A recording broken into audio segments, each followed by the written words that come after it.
जय गुरुदेव नाम किसका, जय गुरुदेव नाम किसका, प्रभु का प्यारा नाम। रात्रि परमात्मा संज्ञान सभा कर रहे सभी प्रेमीजनों,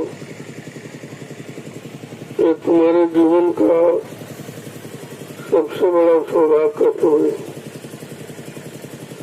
ऐसे भौतिक जगत में ये परमात्मा सेवा किसी किसी संस्कारी जीव को मिलती है, ऐसा पहले मिलते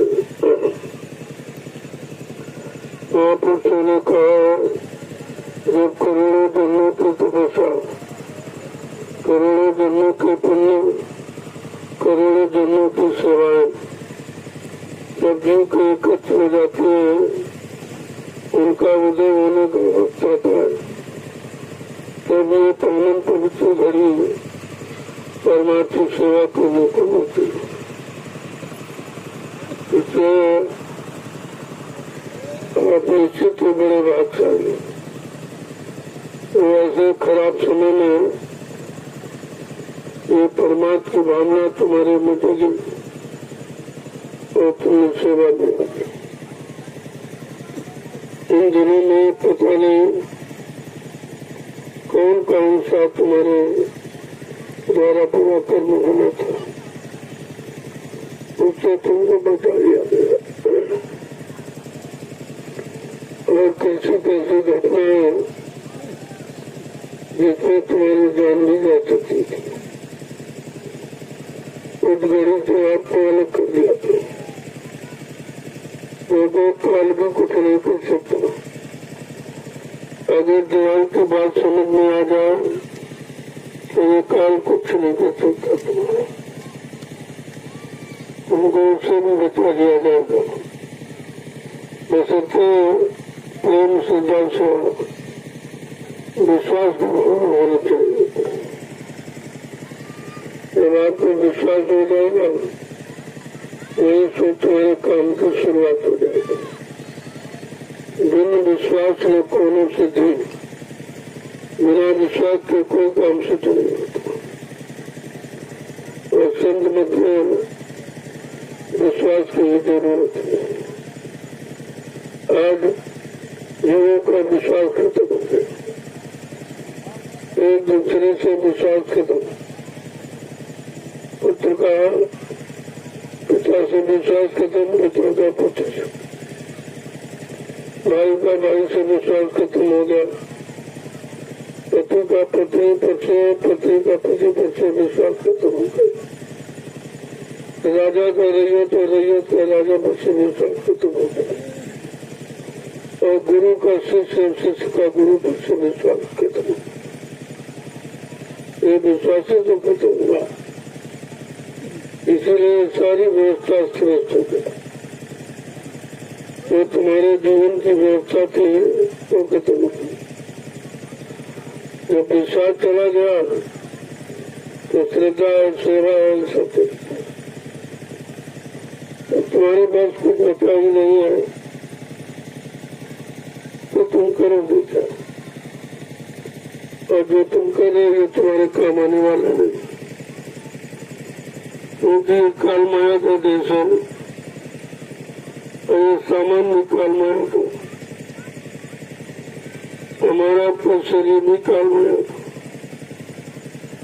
सिर्फ शरीर में जो चेतन जीवात्मा है वो परमात्मा, वो दयाल की है, वो काल की नहीं। उस पर काल का कोई अधिकार नहीं। हमारी जीवात्मा पर काल का कोई अधिकार नहीं, लेकिन जीवात्मा ने मन को साथी बना दिया। जब ये सत्य मंदिर से नीचे के लोगों के लिए आई देखने की इच्छा से, तो बीच में त्रिपुटी धाम में जो मन का स्थान है वहाँ पर मन को साथी बना दिया और ये मन से वादा किया चलो हम तुम दोनों नीचे के लोगों को देखकर वापस लौट आएंगे और हम बिना तुम्हारे साथ तुमको साथ लिए बिना नहीं आऊंगे, ये वादा किया। बस इसी वादा में बेचारी फंस गई। जब मनुष्य शरीर में आई तो जीवात्मा तो नाके पर बैठ गई, दोनों आंखों के मध्य भाग में, और मन नीचे उतर गया इंद्रिय भोगों को। जो गंदगी थी उस गंदगी में फंस गया। अब वो इंतजार कर रही है, भाई हमारा मित्र मन कब आएगा वहां से टिकल कर हम दोनों को बैठे इंतजार करते कितने युग निकल गए। और मन बेचारा इतना फंस गया है, सारी शक्ति विश्व भोगों में खर्च कर डाली। अब उसके पास कोई शक्ति नहीं है कि वो जीवात्मा के पास जाए और कहे चलो हम तुम दोनों वापस चलो। जब सारी शक्ति छीन हो गई पश्चात होगी, लेकिन जब आदत बन गई तो मजबूर हो गया। और जब जीवात्मा कहते अरे भाई चलो चलो बहुत समय हो गया, तो कह रहा भोग वासना मुझ में भरी, उसे सत्संग क्यों न जाए। भोगों की वासना हमारे में इतनी बढ़ गई है, अभी सत्संग वचन हमको सुनाई नहीं देते, समझ में नहीं आते बिल्कुल, उधर ध्यान बिल्कुल जाता ही नहीं। मैं मजबूर हूँ, लाचार हूँ, ये मैं फंस गया। अब किसी की शक्ति का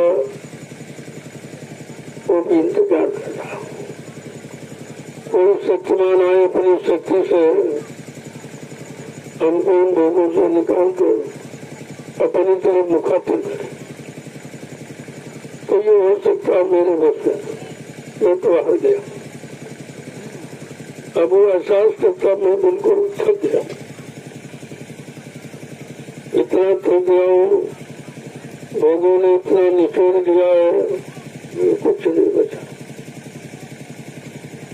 लेकिन जीवात्मा बार बार समझाती है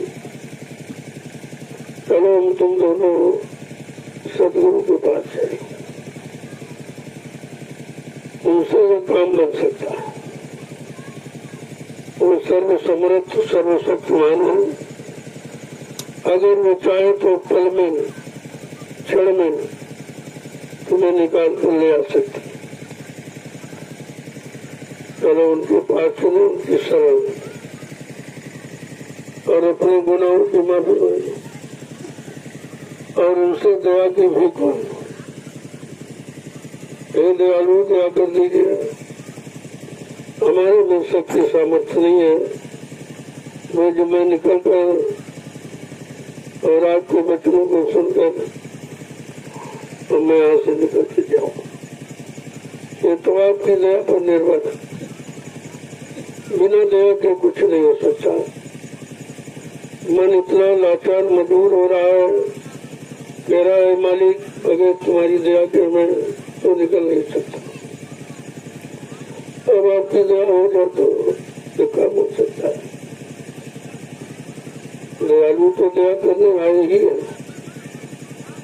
लेकिन कुछ तुमको भी मन बनाना पड़ेगा, कुछ तुमको भी मुड़ के देखना पड़ेगा उधर, तो तुम भी निकलने की हिम्मत बनाओ और संकल्प लो कि मैं अपने घर जाऊंगा, ऐसी दया हो जाए। जब संकल्प पक्का होगा, संकल्प सिद्ध होता है, तो धीरे धीरे धीरे संकल्प भी आपका काम बना देगा, लेकिन संकल्प पक्का होना चाहिए। ये नहीं कभी लिया छोड़ दिया, फिर लिया छोड़ दिया, ये नहीं। जब समझ लिया जान लिया इधर कुछ नहीं है, फंस गया हूँ, शक्ति भी चली गई, भक्ति भी चली गई, सब कुछ सोचा नहीं है, ऐसी स्थिति में अगर संकल्प लिया जाए तो हमारी की दया हो सकती है। दया का भी कोई तरीका होता है। ऐसे रात दिन चलाते रहो तो क्या दया हो जाए? दया का पात्र बनना पड़ेगा। जब तक पात्रता नहीं होगी तो दया भी नहीं काम। पात्रता सत्संग वचनों से, उन वचनों को अपने जीवन में उतारने से और उसके अनुसार अपनी रहनी गहनी बनाने से वो पात्रता हो जाती है। यानी पात्र सामने पर पवित्र हो जाता है। किसी को पात्रता कहते और तब कई बात समझ में आ, एक बार समझ में आ गया और पक्का विश्वास हो गया। अब उधर जहाँ फंसा है वहां से बिल्कुल अरुचि हो गई, एकदम मतलब उधर से मुड़ गया। तो कहता अब कभी नहीं, देख लिया वो कुछ नहीं मिला, इतना समय चला गया मिला कुछ नहीं। तो वो पक्की धारणा बनाता जब सदगुरु के शरण में जाकर अब कुछ अपने लिए करूँगा। अभी तो जो कुछ किया हो वो तो मिला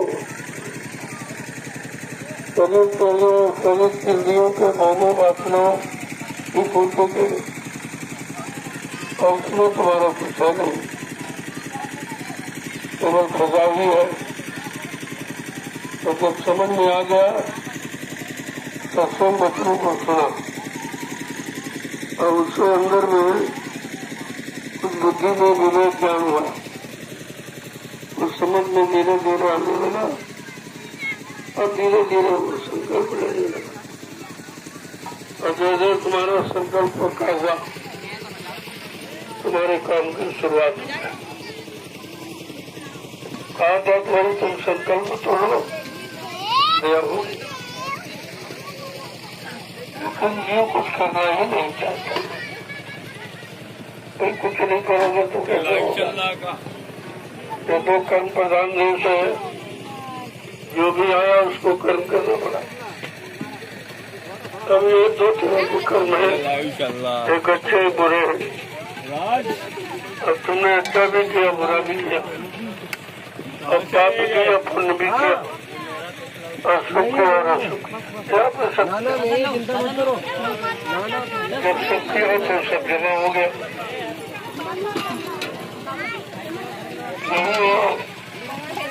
कर्मों का जो है रुकावट, जब तक कर्मों की अदायगी नहीं होगी वो जीवात्मा काल मार्ग के देव से जा नहीं सकती। ये रुकावट है और रुकावट है काल की डाली होगी। तो धीरे धीरे जब सत्संग बचने को सुनो और अपने जीवन में उतारोगे, मन बुद्धि चित्त को शांत करके रोके,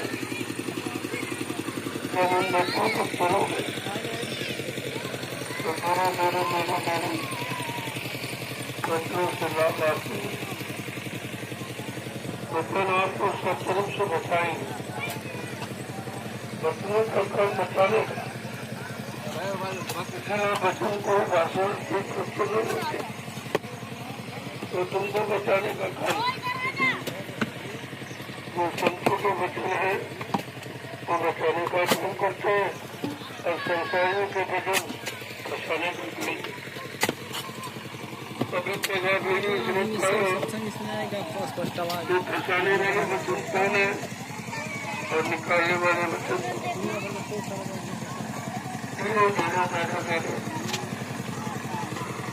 जब आप संतुष्टि करने में बचाओगे उनका प्रभाव कभी खराब है और जैसे जैसे उसका प्रभाव खराब आपको रहने देने बदल जाए, आपको करने बदल जाए और करने बदल तो ही आपको ज्ञान हो जाएगा और हमें क्या करना क्या नहीं। क्या खाने पीने पर ऐसे लोगों के साथ लेने की जरूरत नहीं है। तुमको देख रहे तुमको नहीं देख रहे, ये सब तुम्हारे अंदर विचार पैदा होने लगेगा सत्संग बच्चों के द्वारा। सत्संग की तो मानव की बहुत आवश्यकता है।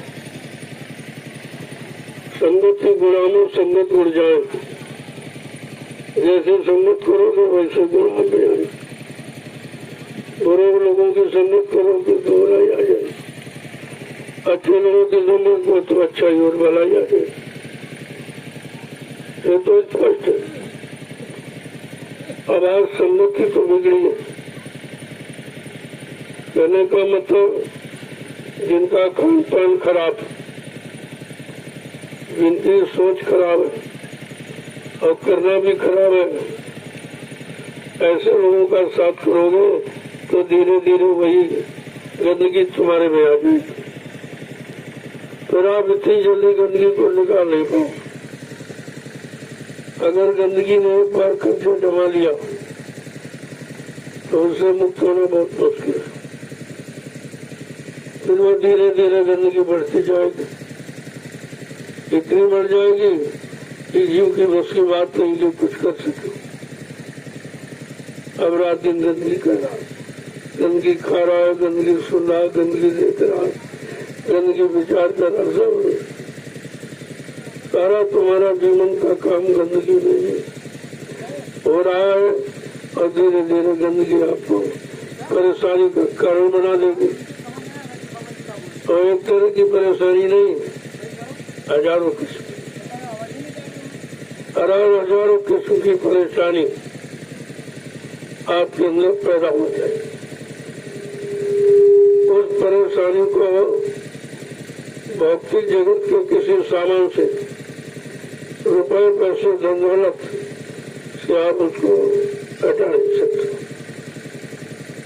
वो तो महापुरुषों की दया से होगा, और दया रुपए पैसे से मूल मिलती नहीं।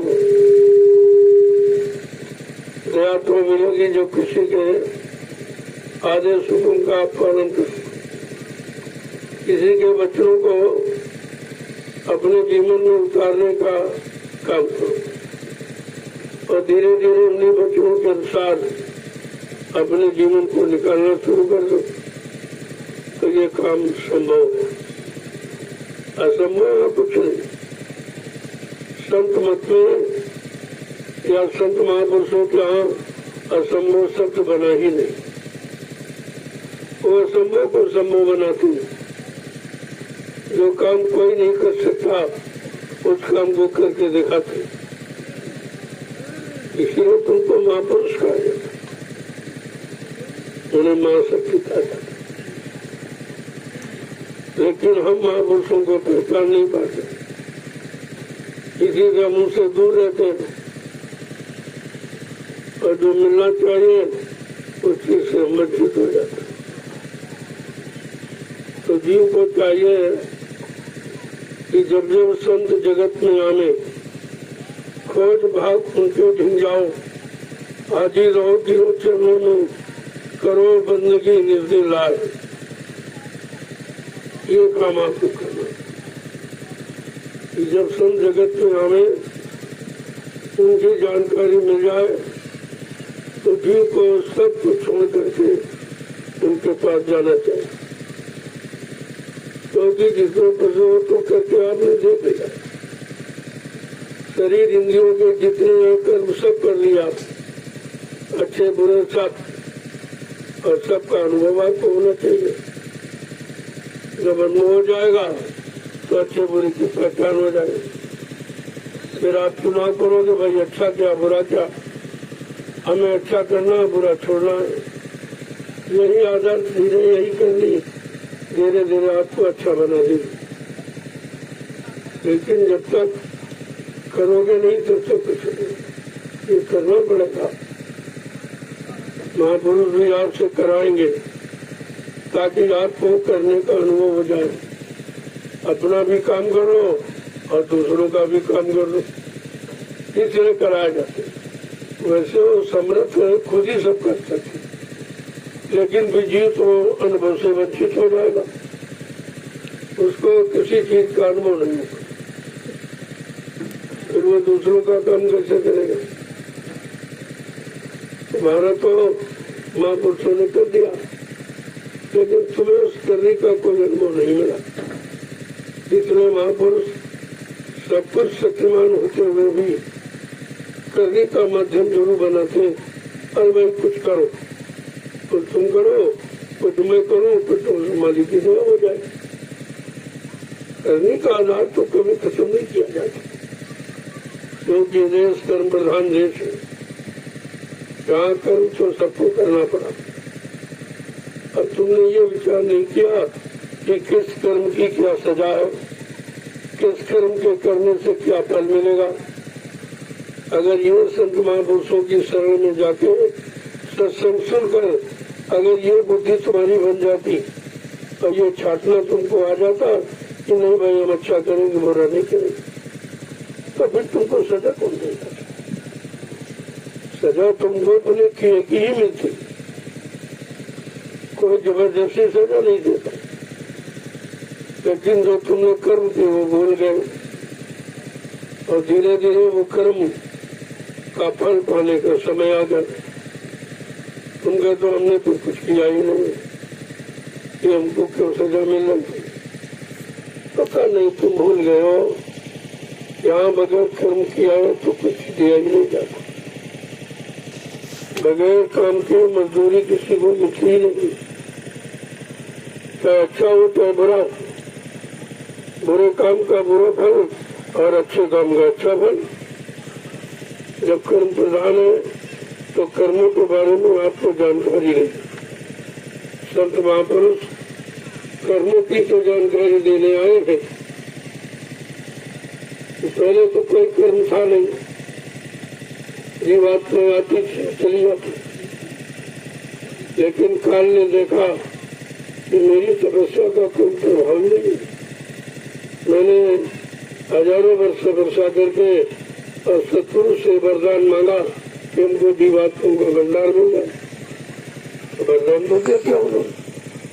अब वो जीवात्मा आ नहीं जा रही, पाक साफ है, तो उसने सोचा तो ऐसे तो काम नहीं बनेगा, इनको रोको या अटकाओ भटकाओ इनको। तो रोकने का विधान कर्म ही, तो उसने कर्म विधान बना दिया। एक अच्छा एक बुरा जिसे पापों में कैसे होगा, दो विधान बना दिए। और फिर अनुभव के लिए आपने कभी अच्छा किया, कभी बुरा किया, कभी पाप किया, कभी पुण्य किया, कभी सुख किया, कभी असुख।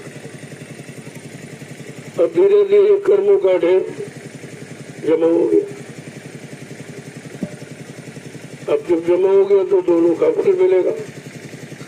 अच्छे का अच्छा फल, किसी अच्छे अच्छे परिवार में जन्म हो, कोई अधिकारी बन गए, कोई राजा, कोई धनीमानी बन गए। लेकिन इससे कर्म बंधन खत्म थोड़ी होगा। ये तो कर्मों का परिणाम है, फल है जो तुम्हें मिला। अब अच्छा किया तो ये, बुरा किया तो परेशानी, तरह तरह की बीमारी, परेशानी, तकलीफें, लड़ाई झगड़े, दुर्घटनाएं, काल मौतें, सब ये बुरे कर्म का परिणाम है। और ये हमने आपने किया है, बिना किएगा तो मिला नहीं। अब जब संतों के आ गए तब आपकी समझ में आया कि अच्छा और बुरे का परिणाम क्या होता है। जिन लोगों ने नहीं समझा तो आज भी बुराई में फंसे, बुरे कर्मों, बुरे गंदे खान पान में आज भी फंसे, और निकल ही नहीं पा रहे, न कभी निकलने के बारे में सोचते हो, क्योंकि उनको ये ज्ञान मिला नहीं। अच्छे बुरे पाप उनकी पहचान का कोई ज्ञान उनके पास तो है नहीं। तो ये धीरे धीरे समय आपका बढ़ रहा है, और कितने युग निकल गए, इसी में आप फंसे रहे हो और आज भी फंसे पड़े हो, और अभी नहीं करोगे तो पता नहीं कब तक फंसे रहोगे। एक अवसर दिया गया आपको, एक चांस और मौका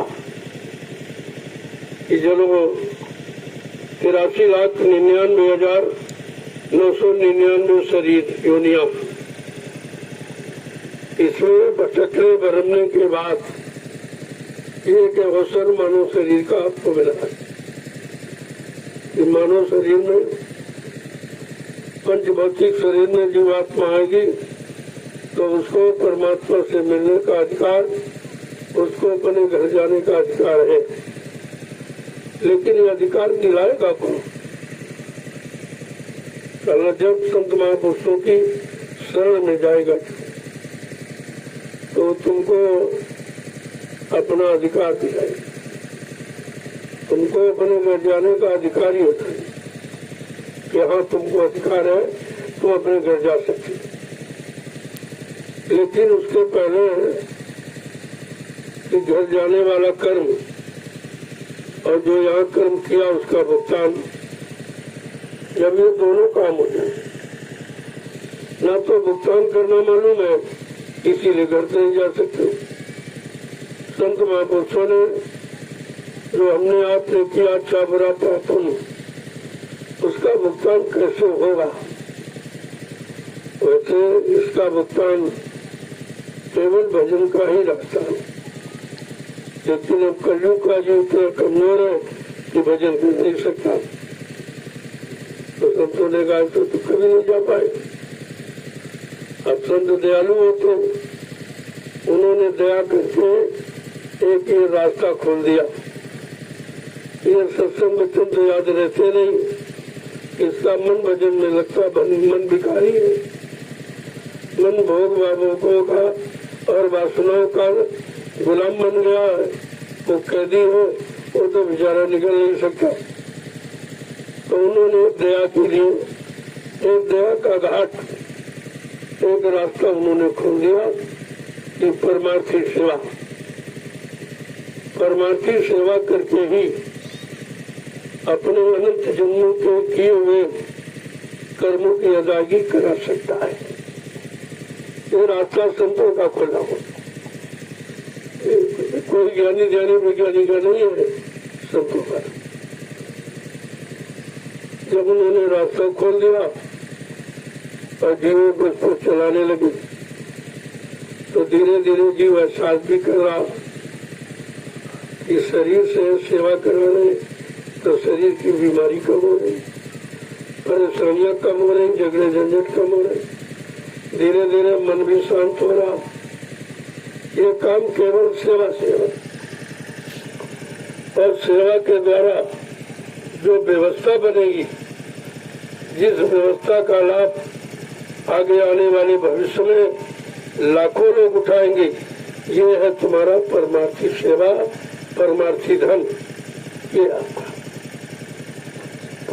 तो दोहरा लाभ है। तो शरीर से आप सेवा कर रहे हो तो बीमारियां खत्म हो रही, परेशानी दिक्कतें जा रही, बहुत प्रेतों से निजात मिल रही, ये तो लाभ आपको है ही। लेकिन जो व्यवस्था बना रहे हो, जो ये जमीन तैयार कर रहे हो, इस जमीन पर भविष्य में लाखों लाख लोग आएंगे और बैठकर भजन करेंगे, ध्यान करेंगे, सुमरेंगे, सत्संग सुनेंगे, सेवा करेंगे। ये परमार्थी लाभ आपको मिलेगा, क्योंकि भूमिका तुमने बनाई, जमीन तुमने तैयार की, आधार तुमने बनाया है। ये लाभ पाने के अधिकारी तुम हो। इसको संतों ने कहा परमार्थी लाभ। ये आपका लाभ है जो अनंत जन्मों के पाप कर्मों को मिटा देता है, और ये लाभ किसी ने आज तक दिया नहीं जीवों को, क्योंकि संतों के सिवा और कोई जानता नहीं। ये परमार्थी लाभ संत महापुरुषों के सिवा तो मिलता है, और इसीलिए तुम कहीं चले जाओ और ये काम आपको कहीं नहीं मिलेगा। परमार्थी सन्नाम सेवा कोई जानता ही नहीं। ये संत महापुरुषों का विषय है। उन्होंने जीवों को ये पाप के ढेर उतारने के लिए, पापों का गट्ठर उतारने के लिए ये नवीनतम रास्ता कलयुग में, कलयुग के जीवों के लिए खोला है, और लोगों को तेज चला रहे उस पर, तो प्रेमी चल रहा है। और वो काम हो रहा तो बड़े बड़े किसी युग में नहीं हुआ। जो अच्छे युग थे, सतयुग से था द्वापर, उसमें तो भी ये काम किसी करेंगे, क्योंकि सेवा का नाम ही नहीं था उसमें। संत आए नहीं थे जो परमार्थी सत्य की स्थापना करते और परमार्थी लाभ जीवों को देते, वो तो किसी युग में आए नहीं, वो कल युग में आए। अभी लगभग 750 वर्ष तब आए, इसके पहले कल युग में भी नहीं आए। अब 750 वर्षों से ये रास्ता खुला है कि अनंत जन्मों के कर्मों का ढेर जो हजारों जन्म लेकर नहीं उतारा जा सकता, वो एक ही जन्म में परमार्थी सेवा करके महापुरुष उतारते थे। ये संतों की दया है और हम सब जीवों का काम उन्हीं के द्वारा हो। बाकी ये काम सृष्टि में कोई कर नहीं सकता, किसी की बस का नहीं। इसलिए बाबा जी ने कहा, अरे भाई मैंने तुमको भी मौका दिया, मैं जानता हूँ तुम्हारे बस का नहीं, लेकिन तुम ये कहोगे हमको बाबा जी ने मौका नहीं दिया। तो कहा राजनीतिक लोगों से कि भाई तुमको ये राज में काम करने सेवा का मौका दिया, बाद में ये करना, ये मत कहना भाई किसी ने मौका नहीं दिया। और फिर ये भी कहा, जब ये राजनीतिक लोग अपना हथियार डाल देंगे, कहे राज चलाना मेरे बस की बात नहीं, सुख शांति न्याय सुरक्षा रोजी रोटी देना मेरे बस की बात नहीं, महंगाई गरीबी बेरोजगारी और पैसों की बर्बाद ये खत्म मेरे बस की बात नहीं, खत्म करे। चोरी डकैती खत्म, बलात्कार ये घृणित जो व्यवस्था का इसको रोकना मेरे बस की बात नहीं। जब ये लोग ये कहने लगेंगे मेरे बस का नहीं, तब बाबा जी ने कहा तब मैं अपना ब्रह्मास्त्र उठाऊंगा। अब ये संतों का ब्रह्मास्त्र क्या, ब्रह्मास्त्र कुत्तों पर नहीं चलाया जाता, राक्षसों को। राक्षस कौन, जिनका राक्षसी खान पान, राक्षसी कर्म है, उनको राक्षस कहते और उन पर ये ब्रह्मास्त्र चलाया जाता है, उनको पाक साफ निर्भर बनाने के लिए। तो कहा मैं बड़ा ब्रह्मास्त्र उठाऊंगा। अब यही नहीं लोग समझ पाए कि भारत जी का ब्रह्मास्त्र क्या, जो साथ में रहते रहे वो भी नहीं जान पाए, इनको नहीं पता है। जबकि इनसे 18 वर्ष लगातार दूरदर्शी का प्रचार कराया, लेकिन ये समझ नहीं पाए कि बाबा जी का ब्रह्मास्त्र क्या। तो उन्होंने कहा 2 ब्रह्मास्त्र, एक दूरदर्शी, दूसरा भूमि ज्योतिक खेती और काश्तकार संगठन। ये 2 ब्रह्मास्त्र ये खत्म नहीं हुए, इनको कोई धरती पर नष्ट नहीं कर सकता और ये समय से अपना काम करेंगे। उनका समय निश्चित है, उनके काम करने का समय, मुहूर्त, घड़ी, दिन, तारीख सब निश्चित और इसे कोई खत्म नहीं कर सकता। लेकिन जब तक उनका समय नहीं तब तक आपको मौका दे दिया गया कि आप अच्छा कर सकते हो, मुराद में भी तुम्हारी इच्छा कर लो, ताकि आप ये न कर सको फिर ये तो काम हम ही कर लेते। बाबा जी ने मौका नहीं दिया, तो संत महात्मा सबको मौका देती, जो कोई नहीं कर पाता उस काम को करके दिखाते हैं, यही उनका चमत्कार है और उसी को फिर सृष्टि नमस्कार करती है। अब वो समय आ गया, उनको तो बहुत मौका दिया गया, 70 साल की आजादी ये मौका है, लेकिन कुछ भी नहीं हुआ, एक भी काम नहीं। चुनाव तो आपने किया और कर रहे हो, लेकिन जिनको आपने चुना उन्होंने जनता के हित का कोई काम नहीं चुना। तो चुनाव का मतलब क्या हुआ? अगर जनता का समर्थन देते हो तो जनता के काम करिए, जनता मैंने काम के लिए समर्थन देती और तुमने 70 साल की आजादी में कोई कम नहीं, सिवाय परेशानी, दुख, तकलीफ, मुसीबत, आपत्ति, महंगाई, गरीबी, बेरोजगारी और टैक्स से सब इसके अलावा तो आपने किया ही। ये मौका आपको दिया गया है, उस समय को आपने खराब किया है, तो इसका भुगता आप बनेगा, ये भोगना आपको पड़ेगा। ये मत सोचो कोई देख नहीं रहा, तुम्हारे अच्छे बुरे सब कर्मों को देखने वाला तुम्हारे अंदर और परमात्मा को से जीवात्मा बैठी हुई सब देख रहे, हर पल घड़ी को देख रही है वो। और जब परमात्मा के दरबार में जाएगी तो बयान कर देगी, बयान कर देगी तुमने इस तारीख में इस दिन सबने ये किया, इतना बुरा किया, इतना पाप किया, इतना अच्छा किया, इतना ध्यान किया, ऐसा मतलब है। और उस समय वो सजा फरमाएगा जिसको धर्म के पास कहते हैं, धर्म राजा, वो सजा सुनाएगा।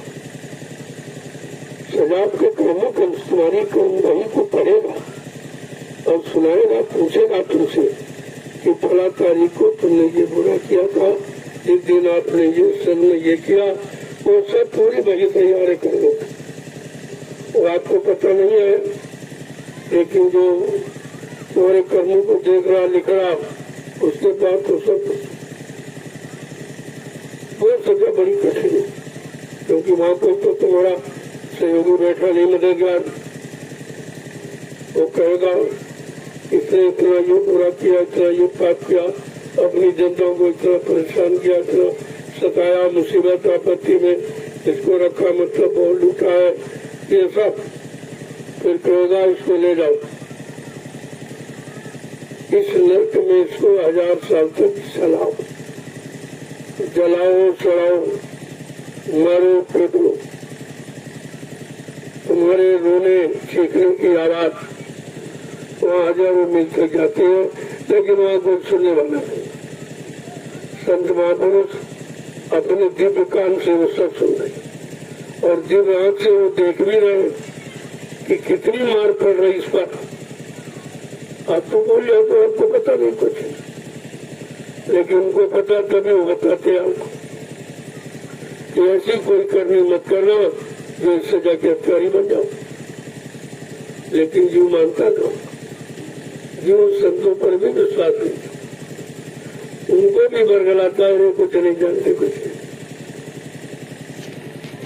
तो कहने का मतलब है जो जानते उनको तुम नहीं जानते, वो तुम्हारी भलाई के लिए आए, उनको तुम जानते नहीं, पहचानते नहीं, और तुम अपना मानते भी नहीं। यही तुम्हारे दुख पाने का कारण है। नहीं तो तुम महापुरुष तो सारे दुखों से निकालने के लिए, बचाने के लिए आते, लेकिन जब बात मानोगे तब तो, जब उनकी सुनोगे तब तो, उनके सुनाने पर अपने में कुछ परिवर्तन लाओगे तब तो। ऐसे तो नहीं हो जाएगी, करना तो आपको पड़ेगा ही, कर्म प्रधान ही तो करना ही पड़ेगा। जब धीरे धीरे परेशानियों से हो गया, कहीं कोई बचने का रास्ता नहीं मिला, सब तरफ से मजबूर होकर जीव संतों के शरण में जाता है।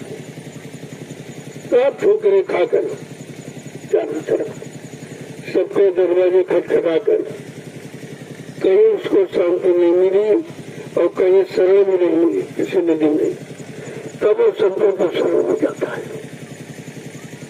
संत तो दयालु है, कहते ठीक है आए हो तो तुम्हारा काम होगा, लेकिन पहले जो काम किया है उसका भुगतान कर दो।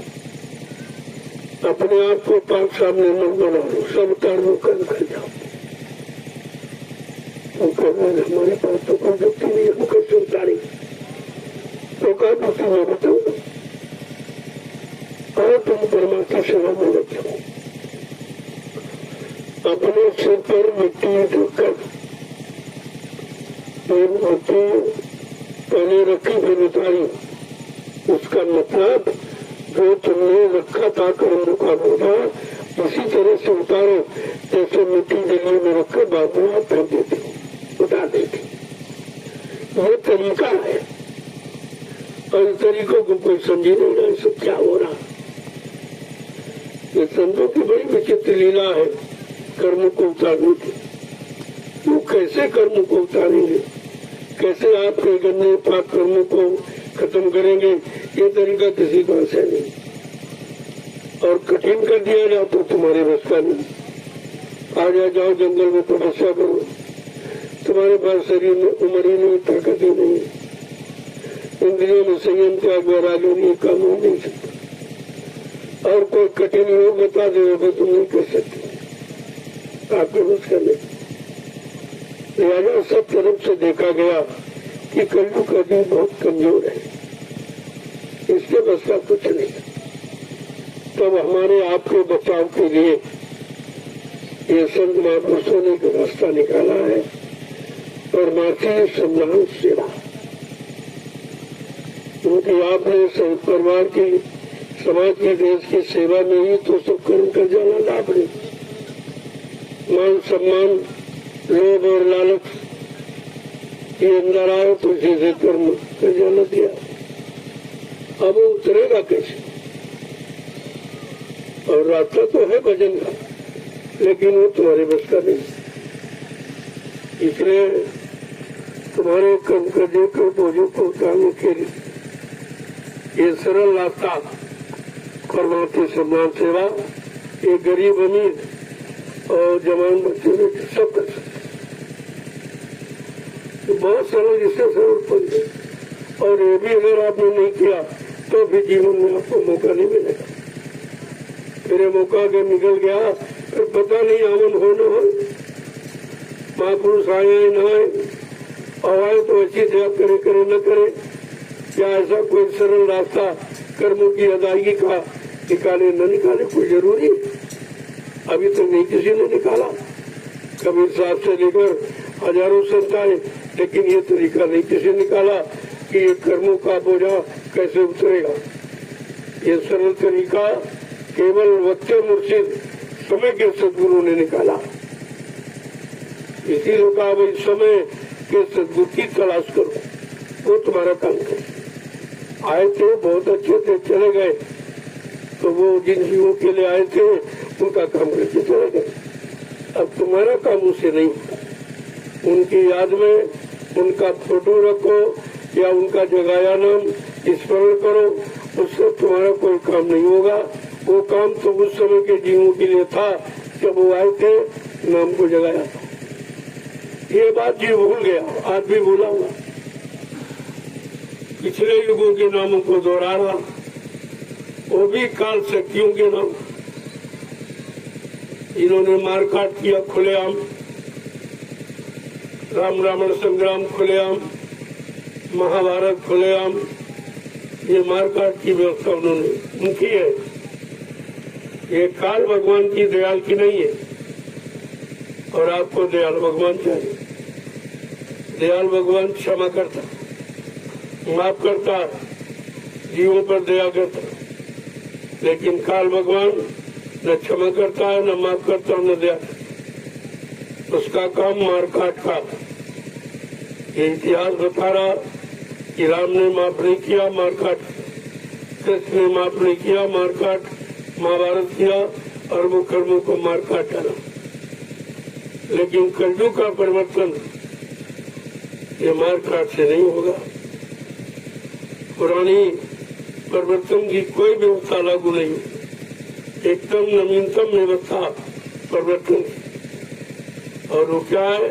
वैचारिक क्रांति के द्वारा।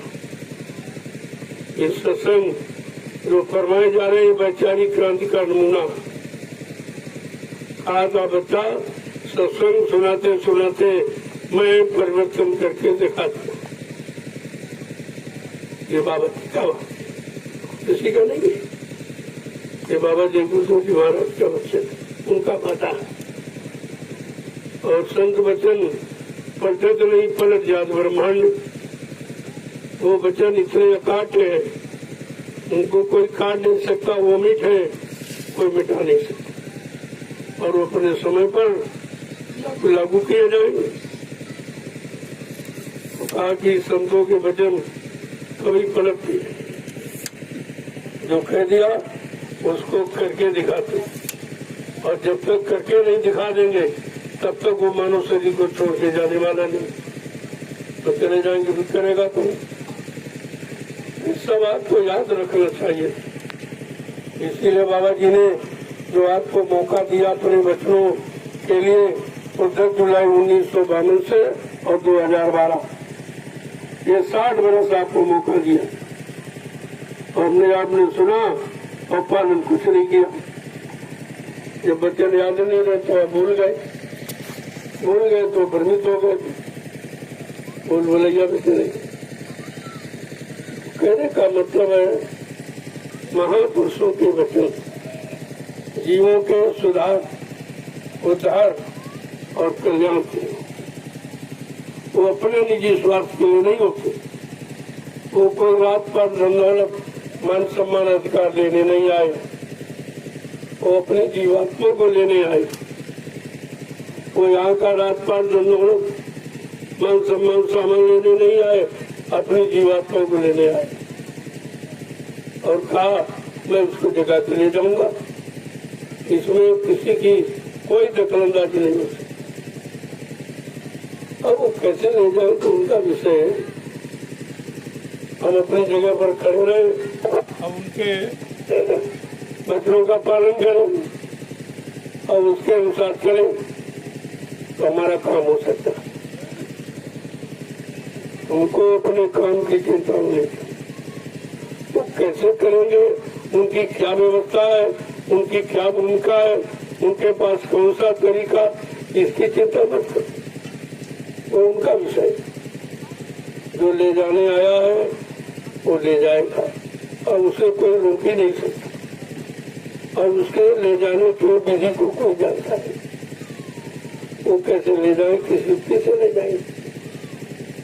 और हमको आपको ये सोचना भी नहीं चाहिए, हमको तो ये रोना चाहिए चलो हमारा काम हो जाए, हमारे जीवन को घर पहुंच जाए और कहा जैसे ले जाए।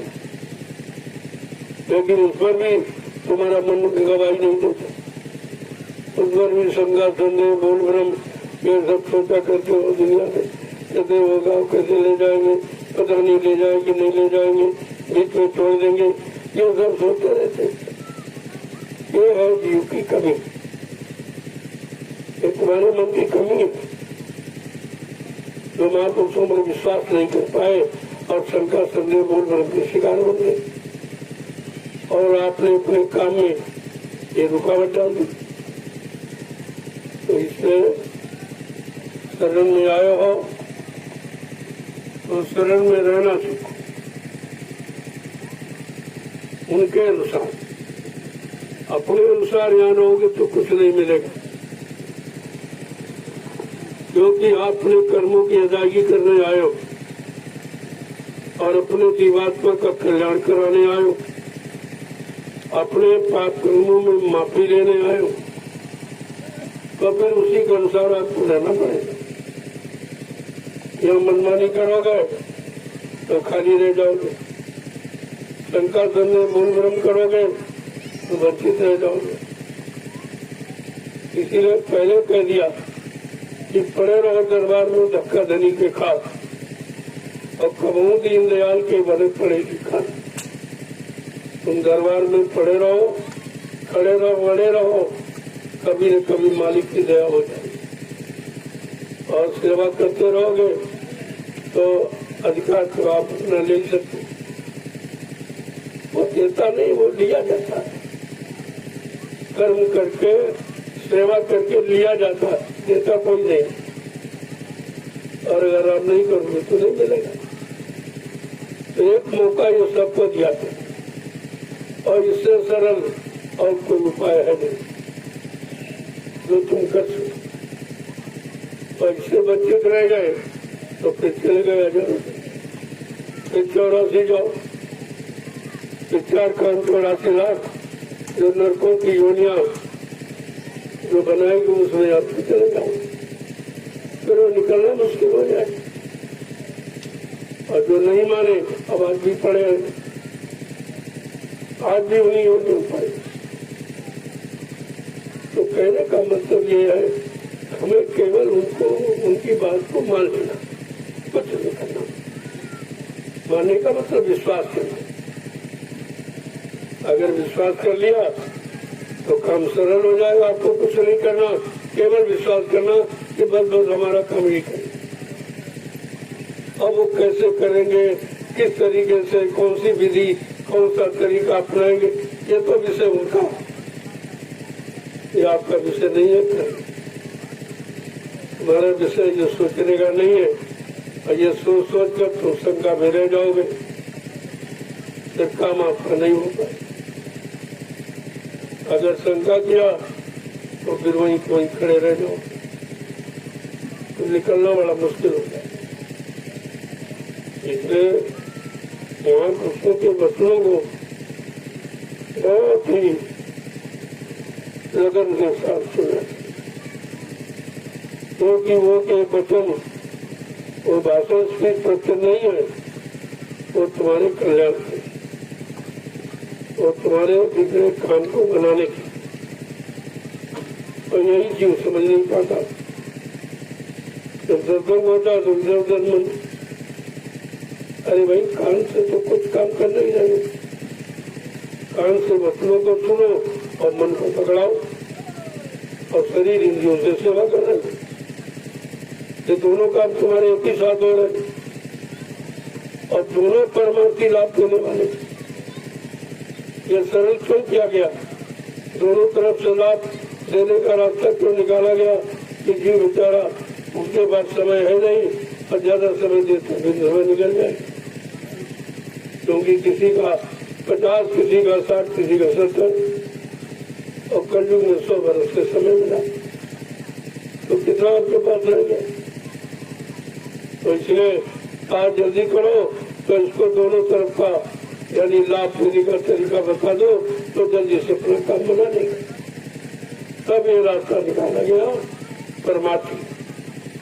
इसमें शरीर इंद्रियों से कर रहे हो तो शरीर इंद्रियों को लाभ मिले, तरह तरह की बीमारी, परेशानी, दुख तकलीफ, ये सब भूत प्रेत जो सता रहे हैं, आपको परेशान कर रहे, जिनकी कोई दवाई नहीं बनी, जिनका कोई वैद्य डॉक्टर यहाँ नहीं है, उनका दवा केवल संतों के पास। तो ये लाभ तमाम तरीके आपके काम को करता है। ये छोटा मोटा तरीका नहीं है। परमार्थी सब इस पर विचार करो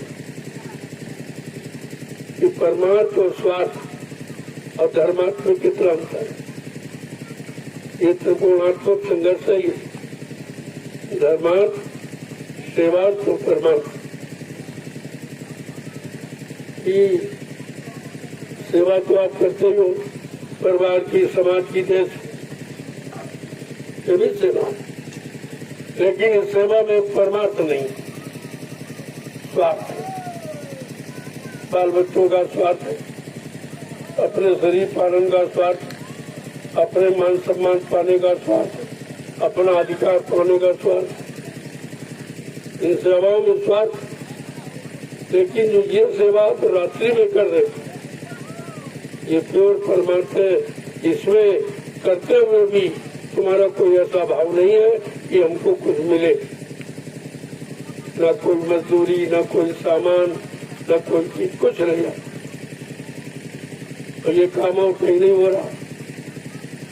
जहाँ लोग करेंगे तो कोई न कोई लाभ, भाई मजदूरी दे दीजिए, हमको सामान दे दीजिए, हमको ये दे दीजिए, तब हम करेंगे।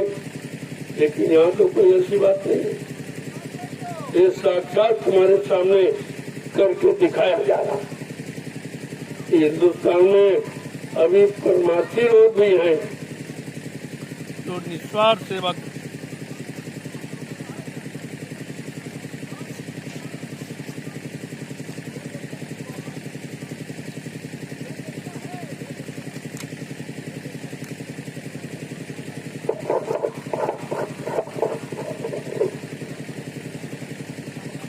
तो हिंदुस्तान में ऐसे भी लोग हैं जो परमार्थी सेवा, और कहीं नहीं मिलेंगे। आप कहीं चले जाओ, आज ये नैमिषारण्य की पावन पवित्र भूमि पर ये परमार्थी सेवा, जिनके अंदर कोई अपना स्वार्थ, कोई लोभ लालच नहीं। बाकी आप कहीं चले जाओ, सब में लोभ लालच, मान सम्मान, अधिकार की भावना भरी हुई है। लेकिन ये देखिए परमात्मा, अरे भाई लोग दिन में नहीं करते, और दिन में परेशान लोग तनख्वाह दे के काम नहीं लोगों से करवा पाए, फिर रात्रि में और बिना तनख्वाह के, बिना किसी लोभ लालच के एक रात्रि में परमार्थी सम्मान सेवा हो रही, तो आज दुनिया के लिए प्रमाण है। हिंदुस्तानी नहीं, सारा विश्व देख रहा, ये विश्व देख रहा है कि ये क्या है, जहाँ लोग जिनमें परिश्रम नहीं करते, अपना काम भी नहीं करते, और फिर ऐसा समय जहाँ पर कि इतना टेम्परेचर हाई हो गया, ऐसी गर्मी धूप में लोग घर से बाहर निकलना पसंद नहीं करते। यहाँ लोग दिन में धूप में परमार्थी सम्मान सेवा ये 2 महीने से करें, 2 महीने से लगातार ये उस कड़ी धूप में तपस्या कर रहे हैं। ये धूप से लोग कहते हैं घर से बाहर नहीं निकलते, सब कामों को बंद करके, सारे विभागों में छुट्टी कर दी गई, ये धूप बढ़ रही।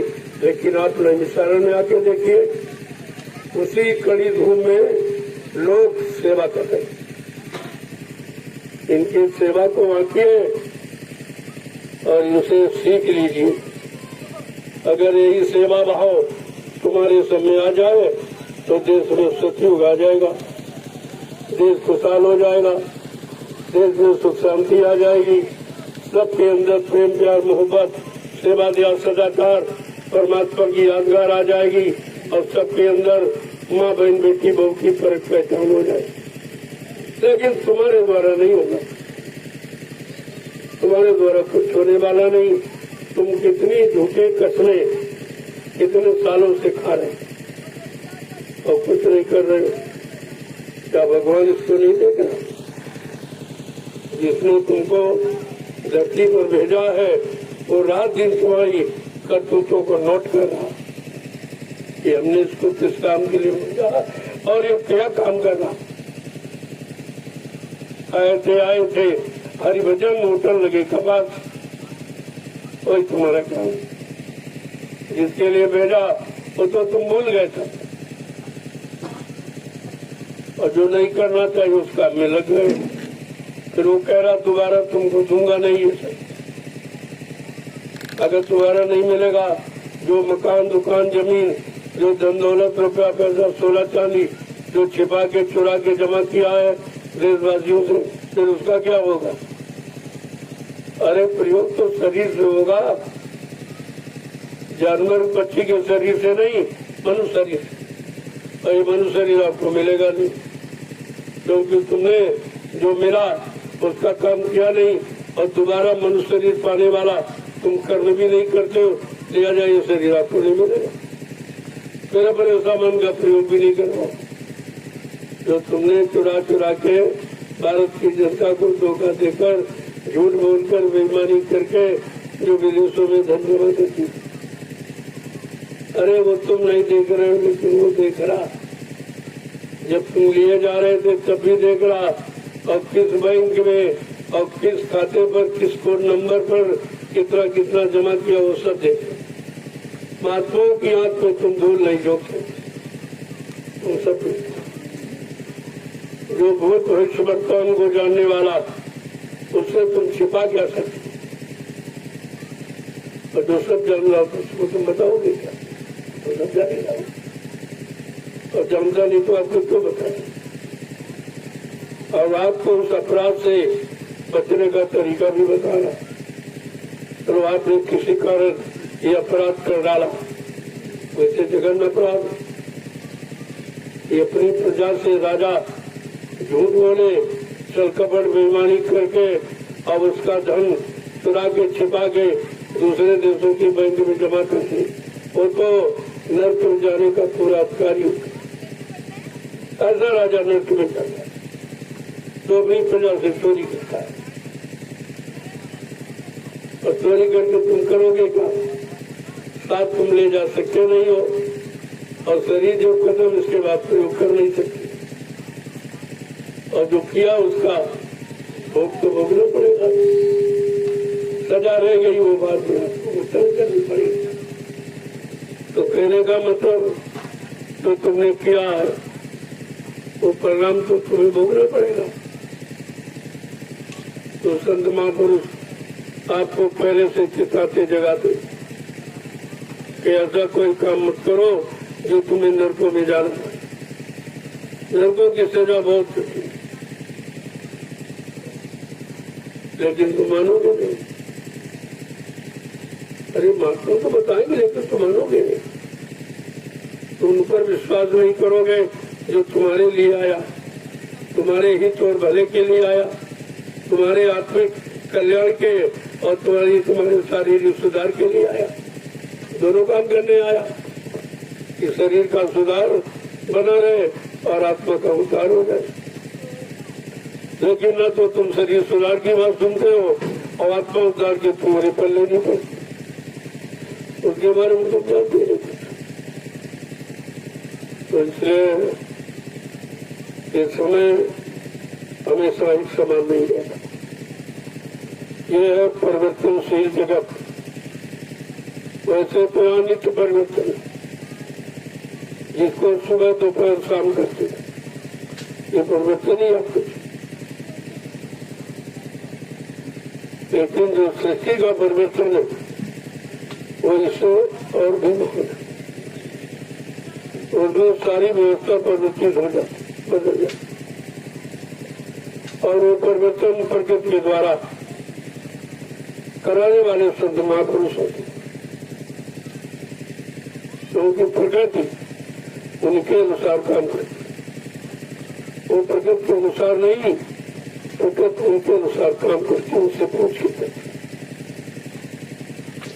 महात्मा तो पहले आपके सिर पर नफ्स रखे, इससे आपका भी बचाव हो रहा, ये वो हाथ रखे इसलिए। और यही कुदरत इंतजार कर रही कि महापुरुष अपना हाथ कब हटाएं और अब इनको इनके कर्मों की सजा सुना। लेकिन महात्मा जिस काम के लिए आए हैं वो अपना काम देख रहे हैं, लेकिन जिनका काम करने आए उनको देख ही नहीं रहे, न उनकी बात सुन रहे, न उनकी बात मान रहे, न उनकी बातों पर विश्वास कर रहे। तो बताओ फिर तुम्हारा काम कौन है? इसलिए एक एक वचन तो बड़ी गंभीरता के साथ, उस संकल्पता में नहीं, गंभीरता में, और बैठ कर विचार करो कि भाई ये वचन हमारे लाभ के लिए है कि नहीं, इनमें हमारा लाभ निहित है, इनमें हमारा लाभ रखा हुआ, और बिना किए मिलेगा नहीं। अब कर लो, अपना लाभ ले लो, वो तो छिपाते रहो तो बताते आप ये तरीका है, और इस तरीके को अपना लो और ये लाभ ले लो, वो तो देने आया। लेकिन बगैर कारण के काम नहीं होता, बगैर कारण के निवारण नहीं होता।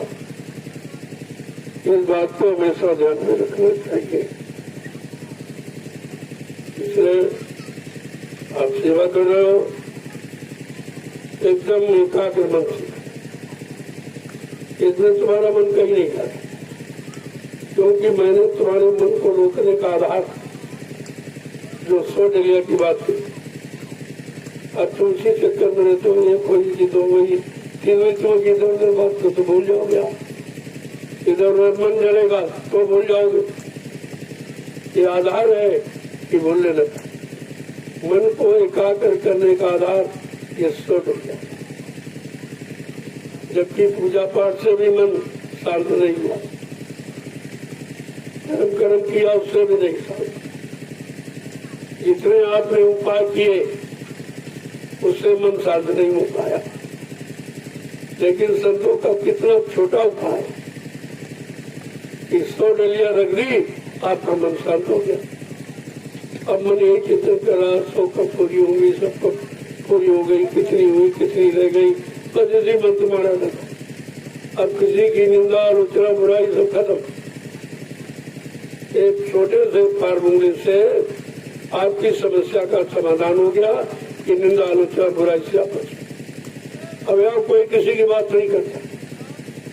अब अपने ध्यान में लगे कि बात करोगे तो भूल जाएगी भाई कितनी डलिया हुई, तो सबका मन क्या करोगे। देखो कितना छोटा फार्मूला और इतना बड़ा काम करा। जो ऋषि मुनि तपस्या करके मन को शांत नहीं कर पाए, योगी जन योग साधना करके मन पर कंट्रोल नियंत्रण नहीं कर पाए, और सारी शक्तियां मारकाट हिंसा करके मन पर नियंत्रण नहीं कर पाए, वो काम कलयुग में संत महापुरुषों ने एक छोटा सा फार्मूला, एक गणना गिनती, ये आपको 100 डलिया बस तुम्हारा मन लग गया, सबका पूरी होंगी, सबका पूरी होंगी, कितनी डाली कितनी रह गई, बस इसी उधेड़ मन में लगाओ। इधर उधर भागना, दौड़ना, निंदा आलोचना बुराई, ये सब से आपका बचाव हो गया। ये कितना बड़ा फार्मूला, पहले समझो तो ये क्यों आपके लिए रखा गया। तो बड़े बड़े ऋषि मुनि हजारों बरस तपस्या किए, लेकिन मन ने उनको डिगा दिया, मन को एकाग्र नहीं कर पाए। और आपका एक छोटा सा फार्मूला मन को एकाग्र कर रहा है। 100 डलिया मिट्टी, मिट्टी की कोई सामान की नहीं, जो कि सामान में खर्चा करना पड़ता। यहाँ मिट्टी में आपको क्या करता है, भरी और डाली, भरी और कोई खर्चा 1 पैसे का नहीं। इसी तरह के बारे में आपको सोचना नहीं कि कहाँ से मिट्टी आएगी, वो कैसे आएगी और कितना पैसा खर्च करना, तो कुछ नहीं। यानी बिल्कुल शांत, सारा चिंतन खत्म। ऐसा महापुरुषों के पास काम कराने का फार्मूला है। लेकिन तुम उनकी बात सुनो तब तो, जब मन को एकाग्र कर दिया तो देश समाज की कौन सी व्यवस्था ऐसी है जो वो नहीं चला सकती। लेकिन तुम उनके पास से नहीं आओगे, उनकी अच्छी सच्ची बात नहीं सुनोगे। तुमको तुम्हारे अंदर स्वार्थ बैठा हुआ, तुम्हारे अंदर लोभ लालच बैठा हुआ, वो यहाँ होता नहीं, वो यहाँ नहीं होता, उसकी पूर्ति यहाँ नहीं होती है। तो ये सब लोगों को सोचना चाहिए। ये 100 डलिया नहीं है, बहुत बड़ा राज है। अब मन को रोकने का सबसे बड़ा अच्छा तरीका, और जिसमें 1 पैसा खर्च नहीं, कोई सामान नहीं लाना, कोई तैयारी नहीं करना।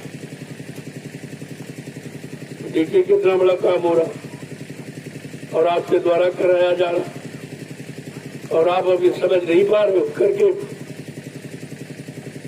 तो जब बताया जाता, भेद खोला जाता, तब कुछ कुछ आपकी समझ में आता।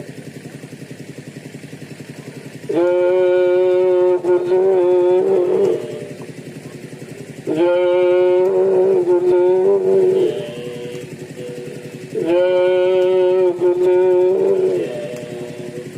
जय गुरु नाम किसका, जय गुरु नाम किसका, प्रभु का, प्रभु का प्यारा नाम। जय गुरुदेव। देखो ये वचन हमेशा नहीं, तो आप सुन रहे हो, ये कभी आपको नहीं सुनाएंगे। और बड़े बड़े कार्यक्रम तो बिल्कुल ही नहीं, वो सबके लिए होता है। वो मिश्रित संदेश मिला जुला, नए लोग आ जाते हैं, कुछ संसारिक आ जाते हैं, उनको भी उनको मिलाकर संदेश दिया जाता। और ये खास है, ये प्रेमियों के वास्ते है।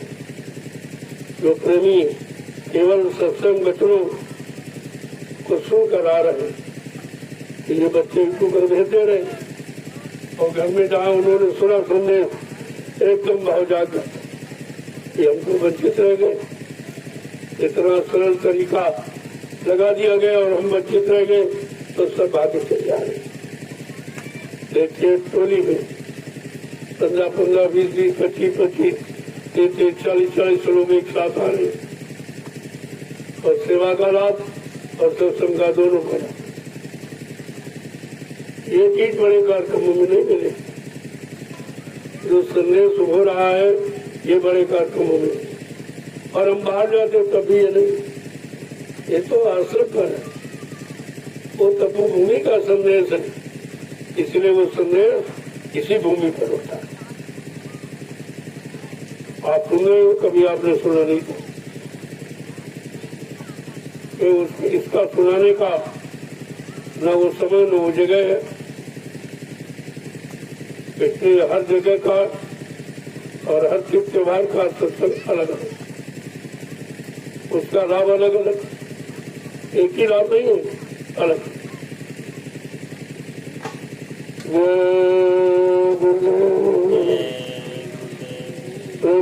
जोर से बोलो, सब मिल बोलो, बोलना होगा, अभी से बोलो, दुख दर्द हरेंगे, सब कष्ट मिटेंगे, सुख शांति भी देंगे, सबके दाता, सबके मालिक, प्रेम से बोले, ये नाम नहीं इंसान का, ये काम नहीं इंसान का, ये भी आप अपनी मान लो। अब इंसानों के बस का कोई काम नहीं रहा, चाहे राजनीति का हो चाहे धर्म का, उनका समय खत्म। क्योंकि वहाँ बातें होती, वहाँ आपस में झगड़े, वो इनकी निंदा, वो उनकी बुराई, गड़े मुर्दे उखाड़ते, जिनसे कोई यही विकास करे। ये लड़ाई झगड़ा एक दूसरे की निंदा बुराई करके तुम देश समाज का विकास करोगे? अरे पहले विकास की परिभाषा तो जानो क्या होती, वो परिभाषा महात्माओं से सीखो। तुम क्या विकास करना चाहते हो? न तुम्हारी बुद्धि का विकास है, न तुम्हारे चरित्र का विकास, न तुम्हारे खान पान का विकास, न तुम्हारी शुद्ध भाषा का विकास। मैं देख रहा हूँ कि भारत में सदन चल रहा है और विदेशी भाषा का प्रयोग है, जो भारतवासी समझ भी नहीं पा रहे क्या कह रहा है। इनको शर्म आनी चाहिए। जिन विदेशियों को निकालने के लिए देश में कितना खून खराबा, कितनी हानि उठानी पड़ी, आज तुम उनके गुलाम अभी बने हो, उनकी भाषा के गुलाम हो, उनके गंदे खान पान के गुलाम हो, उनके गंदे की गंदी वेशभूषा जो विषय भोगों को बढ़ाने वाली, तुम उसके गुलाम हो। तो गुलामी तुम्हारा गई कहाँ? और अब भी ये बड़े खुश हैं उन अंग्रेजों के, जिनको भगाने में भारत देश को कितनी हानि उठानी पड़ी, और आज भी उनकी गुलामी कर। मैंने एक शब्द प्रयोग किया जो इनके कोष में नहीं है, तो होता तो बताते, इनके कोष में भी नहीं है।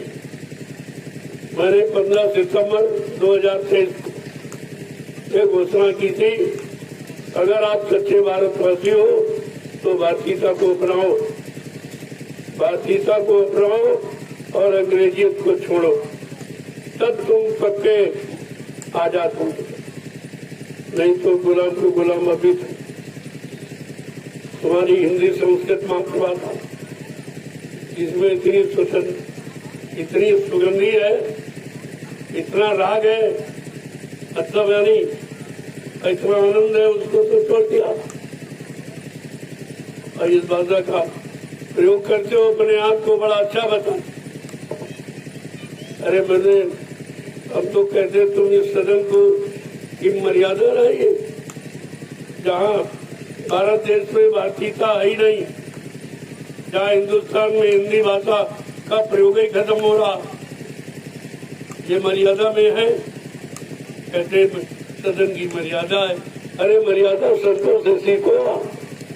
तो मर्यादा क्या जानो, मर्यादा किसी को, ये सब गलत है, ये बिल्कुल गलत है, ये संविधान के बिल्कुल खिलाफ। तुम संविधान को भी नहीं जानते हो कि भारत जब आजाद हुआ तो भारत की आजादी की खुशहाली के लिए जो सप्त ऋषियों के द्वारा भारतीय संविधान लिखा गया वो कहाँ है, वो कहाँ है? देश में उसकी जरूरत है।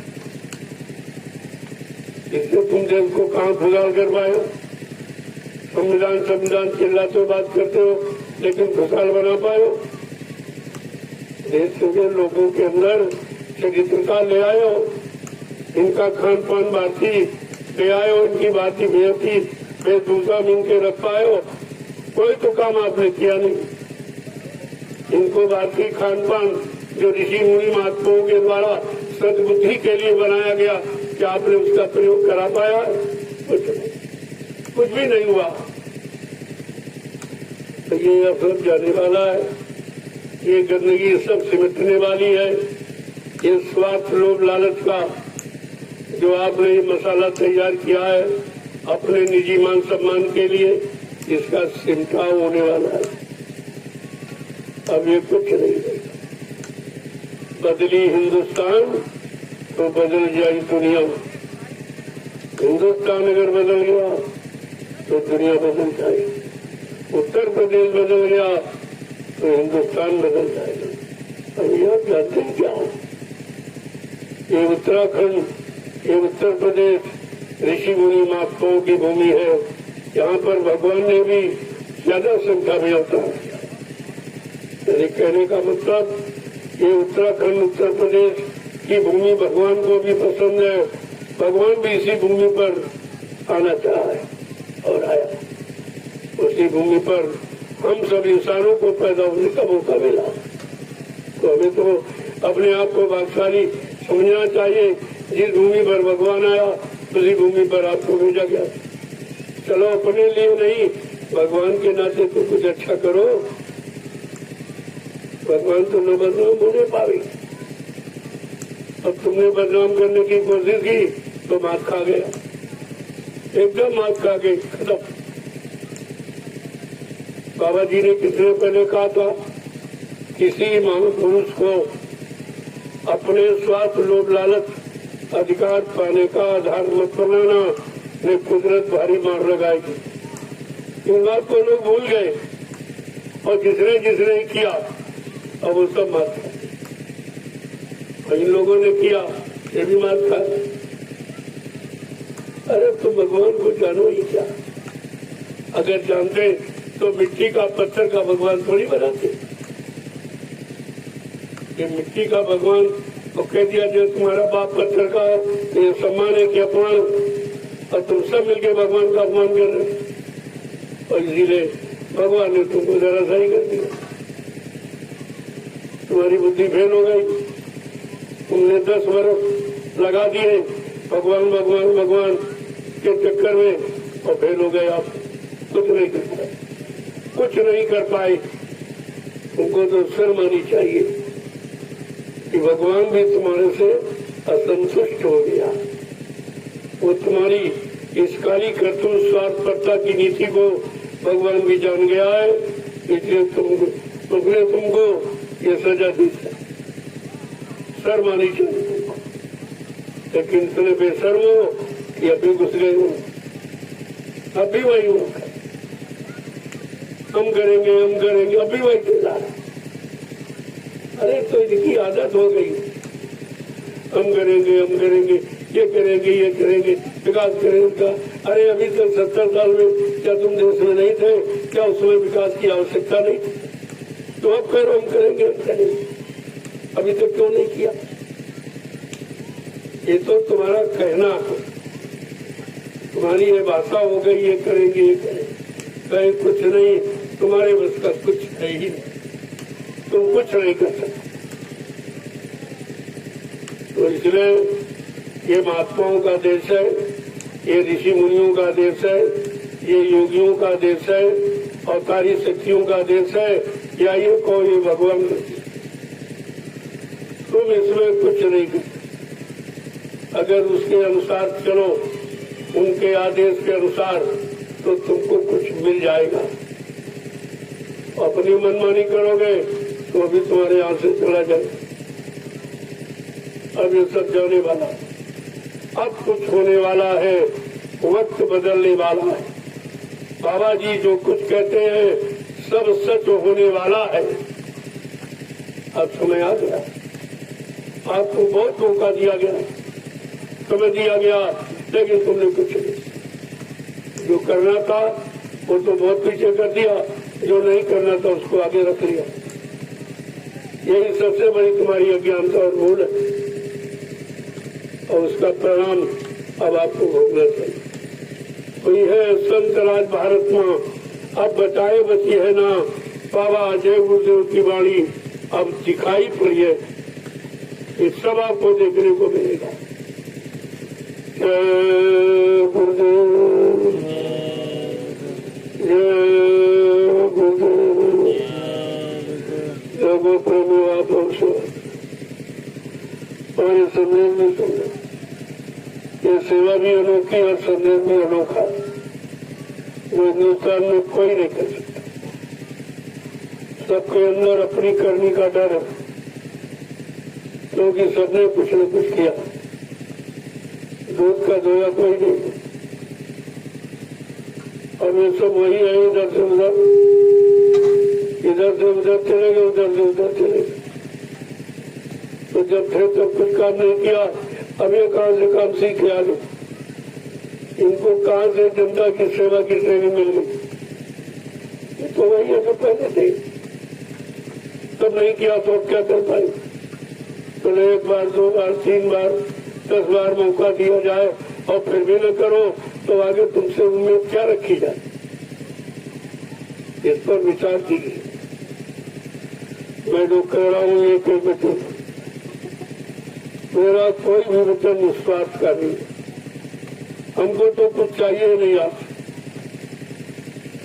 हमारा लक्ष्य तो परमात्मा की प्राप्ति का, और वही इन जीवों के लिए बताया जाता। कि सबका यही लक्ष्य होना चाहिए।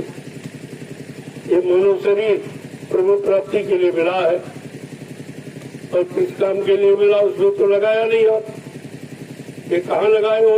झूठे मान सम्मान में, जो तुम्हारे साथ जाने वाला नहीं, तुम्हारे काम आने वाला नहीं है, केवल तुमको सजा देने वाला है। इस काम को तुम अभी तो नहीं समझ पाए हो, और अभी उसी में तुम बताने समझाने पर भी तुम्हारी बुद्धि नहीं काम करती। क्या कहा जा रहा, और ये खुले आसमान के नीचे ऐलान किया जा रहा। ये कोई कोठरी में बैठ के संदेश नहीं दिया जा रहा। जंगल में जब तुमने कस्बों में, शहरों में नहीं सुना, तो जंगल में आपको सुनाया जा रहा, क्योंकि यहाँ भी जीव है। तुम्हें तो मालूम नहीं जीवों का विधान क्या है। ये 4,84 लाख ये जिस्म शरीर कहाँ है, किनमें है, ये तुम्हें तो मालूम नहीं है। महात्माओं को तो सब अरे भाई तुम नहीं सुनोगे तो मैं इन जड़ों, जो जड़े विचार एक जगह खड़े पेड़ पौधे, ये बात तो इनमें भी कभी खड़े, कभी हरे भरे हैं, कभी आपको फल देते हैं, इनमें जीवात्मा है। तो इनको सुनाया जा रहा, ये भी तो सुनने की अधिकारी, इनको तो किसी ने सुनाया नहीं। इनका काम कैसे हो? चलो इनका काम हो रहा, नहीं तुम सुनोगे, इनको सुना देंगे, इनका काम हो जाएगा, तुम रह जाओगे। इसलिए महात्मा कभी अपने काम से निराश नहीं, उनको काम करना मालूम है। अरे भाई तुम नहीं सुनोगे तो पेड़ पौधों को सुना दो। इस वायुमंडल में कितने जीव है, माइक्रोस्कोप से देखिए आप, तो छोटे छोटे बारी, लेकिन जीवात्मा उनमें भी है, और जिनमें जीवात्मा है महात्मा उन्हीं को संदेश देते। उनका संदेश जीवात्मा के लिए है, शरीर के लिए नहीं। और तुम शरीर में बंधे पड़े हो, राज मिल जाए, पाठ मिल जाए, धन मिल जाए, दौलत मिल जाए, औरत मिल जाए, बच्चे मिल जाए, ये मिल जाए, वो मिल जाए, अरे तो सब जाने वाला। तुम ये भूल गए तुम्हारा आगमन नंगे आए थे, कुछ लेके नहीं आए, तो भी लेके से जाओगे? जब विधि का विधान है कुछ लेके नहीं आओगे तो लेके भी नहीं जाओ। हमारे सामान का प्रयोग कर लो और सामान हमको लौटा दो। लेकिन इस बात को कितने लोग समझ पा रहे? जो अपने को समझदार कहते ज्ञानी वो भी नहीं समझ पा रहे कि हम कर क्या रहे। और जब समय निकल गया अब तो जाने की तैयारी शुरू, अब जाने की तैयारी है और अभी भजने के चक्कर हो गए, अभी राजपाट के लालच में फंसे गए। जब समय हो गया 60 साल में कर्मचारी अधिकारी को रिटायर करते और तुम्हारे रिटायरमेंट कब हो? जो 70-75 साल के हो अब भी राजा बनने की चक्कर में हो, उधर कानून बनाते हो कि 60 साल में कर्मचारी अधिकारी को रिटायर किया जाएगा। तो ये कानून तो सबके लिए प्रजातंत्र में, चाहे राजा हो प्रजा हो, कानून समान रूप से पालन होना चाहिए। और तुम 70-75 साल के अपने को योग्य समझते हो और राजा बनने की कोशिश करते हो और कर्मचारी अधिकारी को निकाल के बाहर करते हो। ये कौन सी तुम्हारी मानवता? ये कौन सा संविधान ये जिसके अनुसार तुम संविधान की बात करते हो? तुम्हारे पर संविधान की छाया भी नहीं। संविधान ऋषि मुनियों का है, वो महात्माओं का है, वो त्यागियों का है। तुम्हारे जैसे लोभी लालचियों का संविधान नहीं है। खाली उसको उसके नाम पर लोगों को गुमराह करते हो, लोगों को गुमराह। तुम संविधान जानते हो जो लिखा गया, किस काम के लिखा गया, किस आजादी के लिए और क्या किस बर्बादी के लिए लिखा था? तो बात समझनी पड़ेगी। तो बार बार जो संविधान की बात करते हो शर्म आनी चाहिए। संविधान का एक शब्द भी तुम नहीं जानते। संविधान सब माने बराबर, विधान माने नियम। सबके लिए जीने का, काम का, रहने का और अच्छा काम करने का सबको बराबर अधिकार है। इसका नाम है संविधान। तुमने आज तक संविधान की परिभाषा बताई लोगों को? जय गुरुदेव, जय गुरुदेव, जय गुरुदेव। नाम किसका? प्रभु का प्यारा नाम। प्रेमो सीखना है तो महात्माओं से सीखो। मानव जीवन कैसे जिया जाए ये महात्माओं से सीखो। अपनी मनमुक्ता, अपने झूठे घमंड और गुमान में तुम कुछ नहीं कर सकते। ये मानव जीवन धीरे धीरे खत्म हो रहा है और दोबारा आपको मिलेगा नहीं। तो फिर जो तुमको मिला है वो किसी तपस्या का फल है। सबसे रात जिन्होंने तपस्या की है वो राजा बने हैं। आगे क्या कहता साहब? सबसे राज और राज से नरका। अगर रात को तुमने भोग समझा अपना निजी तो फिर नरक, तो तुम नरक की तैयारी कर। और जिन्होंने रात का परित्याग कर दिया उन्होंने परमात्मा को प्राप्त। राग और त्याग भाइयों अंतर। राग किया तो फंस गए और त्याग किया तो परमात्मा को प्राप्त। ये काम करना था और ये कोई नहीं बताएगा, ये कोई नहीं बताता। सबको बताने का भी डर है क्योंकि अगर कोई स्वार्थ है, सम्मान चाहने वाला अपमान से डरता और जहाँ सम्मान अपमान कुछ नहीं बराबर है वहाँ डर की बात ही नहीं। ना हमको सम्मान की चाह है ना अपमान का डर है। फिर क्या करेंगे आप? इसलिए अगर काम करना है तो यहाँ आके सीखो। ये नैमिषारण्य की तपोभूमि पर जो रात्रि संधान सेवा हो रही, एक दुनिया का मिसाल है, एक अनोखा प्रमाण है। और ये कोई नहीं कर सकता, न करा सकता। ये देखिए आपके सामने हो रहा, तुम दिन में नहीं करा सकते हो, ये रात में करो, ये छोटी बात है, लेकिन तुम्हारी बुद्धि के परे है। तुम इसके बारे में कुछ नहीं सोच सकते, तुम्हारी बुद्धि वहां जा ही नहीं सकती और तुम इसके बारे में कोई चिंतन भी नहीं कर सकते, क्योंकि ये मानव बुद्धि के परे है। आपको ये सब समझना चाहिए। और तुम्हारे देश में हो रहा, तुम्हारी राजधानी में हो रहा, और तुम अगर नहीं समझोगे तो भाई सजा पाओगे आप। तो कुदरत की तरफ से तुम सजा पाने के अधिकारी। जब तुम्हारे बस की बात नहीं थी तो तुमने जिम्मा क्यों लिया? आपने ठेका क्यों लिया? उत्तर प्रदेश की जनता को सुख शांति देने का ये ठेका क्यों लिया जब तुम्हारे पास नहीं था? तुम खुद ही में शांत नहीं हो, तुम्हारी आत्मा में शांति नहीं, तुम्हारे मन में शांति नहीं है, तो फिर तुम दूसरे को शांति कैसे प्रदान कर सकते? ये सब समझना पड़ेगा। ये भाषण स्पीच नहीं हो रहा, ये सीख है, ये शिक्षा तालीम है। जो महात्माओं ने अपने देश के लोगों को परेशानी में आता देखा तो सबको सचेत किया। ये उनका काम सचेत करना, राजा को भी सचेत किया और प्रजा को भी सचेत। और जो नहीं माने वो जरा सही हो गए।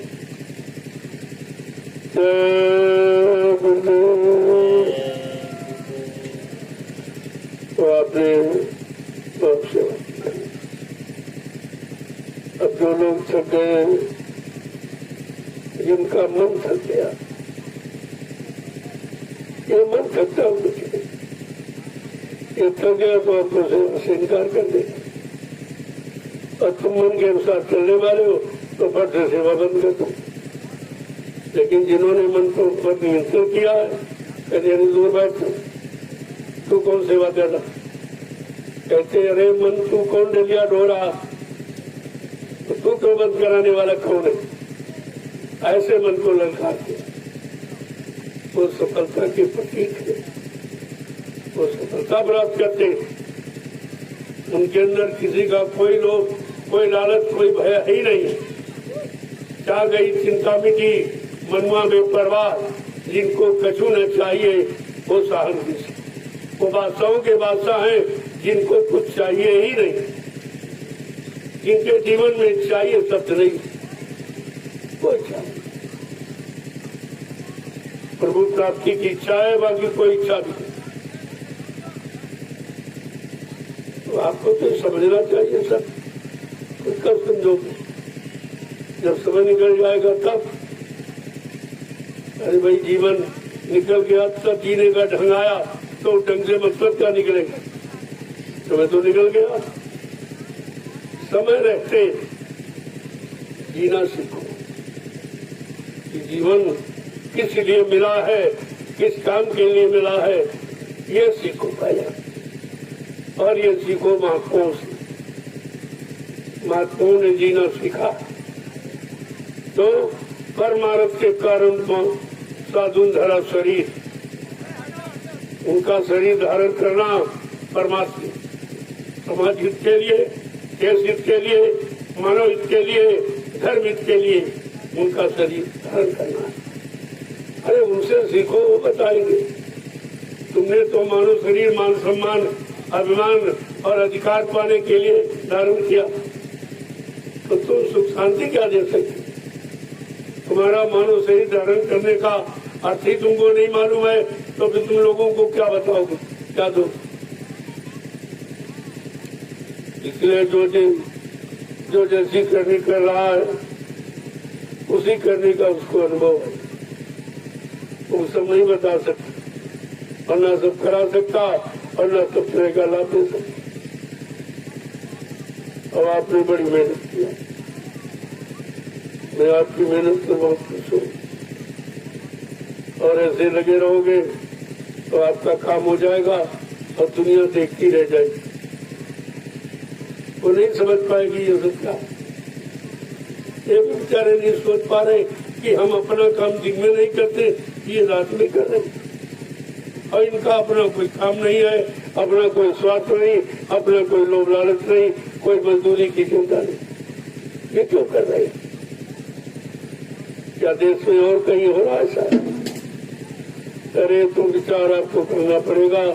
ये नैमिषारण्य 88,000 ऋषियों की तपोभूमि, ये मैं बार बार कहता हूँ, इशारा करके बताता हूँ।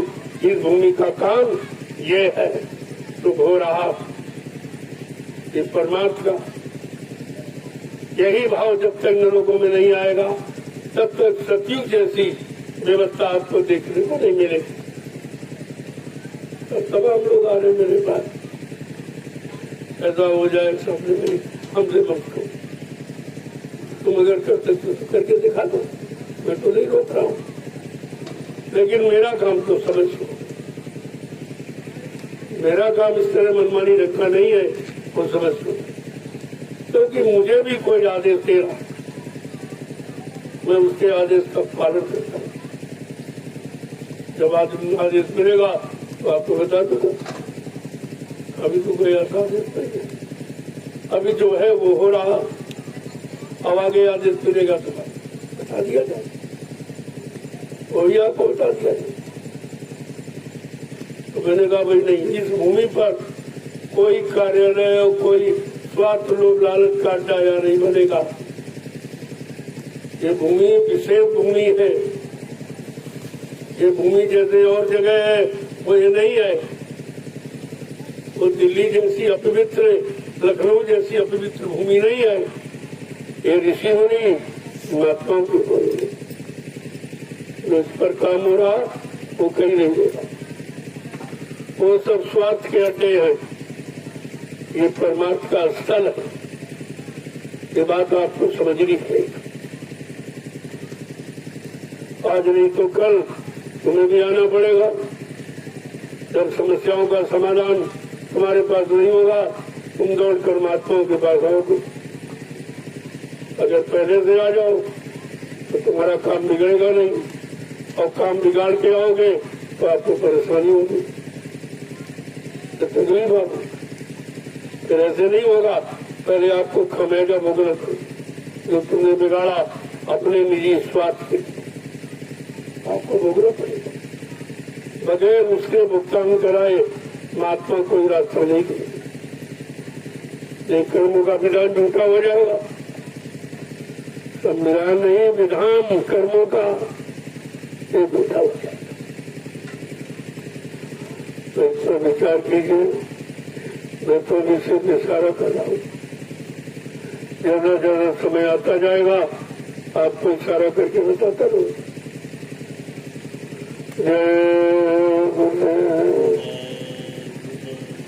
अब आपकी सेवा धीरे धीरे शुरू करें। जो लोग थक गए हैं, बैठे हैं, वो आकर के महाप्रसाद, लोगों प्रेमी वो प्रसाद भी कहीं नहीं मिलता। कहीं चले जाओ हिंदुस्तान में, चाहे राजनीति लोगों के पास और चाहिए रेतदारी महात्मादारी बात, प्रसाद कोई नहीं देगा। उन्हीं से मंगाएंगे, खरीदाएंगे। उनके अंदर ये शक्ति नहीं कि प्रसाद बना दे आपकी खुशहाली की। ये तो पहचान है। आगे समय आ रहा, इनकी पहचान की जाए। इन सबको बुला के बैठाला जाएगा। तुमने देश का अन्न खाया और जिसका अन्न खाया इनका अस्कारों के लिए क्या किया।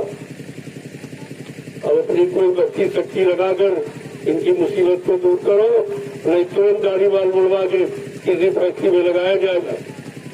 तो काम जो अन्न खाया है उसकी अदायगी कीजिए। यह सत्य का राज, यहाँ झूठ चलने वाला नहीं है। ये सारा आप समझ लीजिए। 1 करोड़ भेदधारी महात्मा हिंदुस्तान में, और हिंदुस्तान की ये हालत। ये धर्म के रखवाले, और धर्म का नामो निशान चला गया। धर्म खत्म, अधर्म आ गया, और पुण्य कराते रहे, और पुण्य खत्म कर दिया, और पाप आ गया। सत्यवाणी सुनाते रहे शास्त्रों की, और झूठा गया। तो पूछा हो रहा कि क्यों हो रहा कि तुम करके नहीं कह रहे, तुम पढ़ के सुन के सुना के कह रहे हो लेकिन करके नहीं कह रहे, इसलिए परिणाम तुम्हारा झूठा। जो कुछ कह रहे हो सब झूठा, जो कुछ तुमने किया नहीं। चाहे राजनीति लोग हो चाहे धर्म, ये दोनों को राजनीति क्यों खत्म हो गई और धर्मनीति क्यों खत्म हो गई? क्योंकि आपने किया नहीं कुछ, केवल भाषण। ये 70 साल से राजनीति वाले भाषण दे रहे हैं और वो धर्मनीति वाले प्रवचन कर रहे हैं, लिहाजा धर्मी कदम और राजनीति कदम। अब राजधर्म कैसे आएगा? राज्य में धर्म और राज्य में नीति और राज्य में सदव्यवहार और सदवक्तव्य यानी भक्ति कैसे आएगी? अरे विचार करो, मानव शरीर मिला है विचार के लिए, अच्छे काम के लिए, अच्छी सोच के लिए।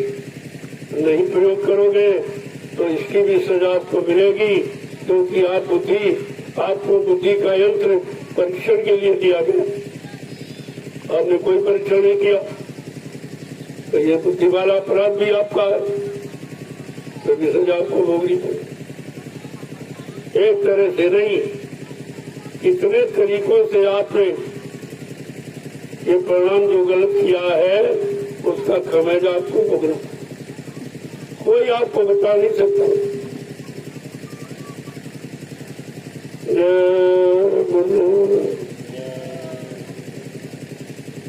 प्रभु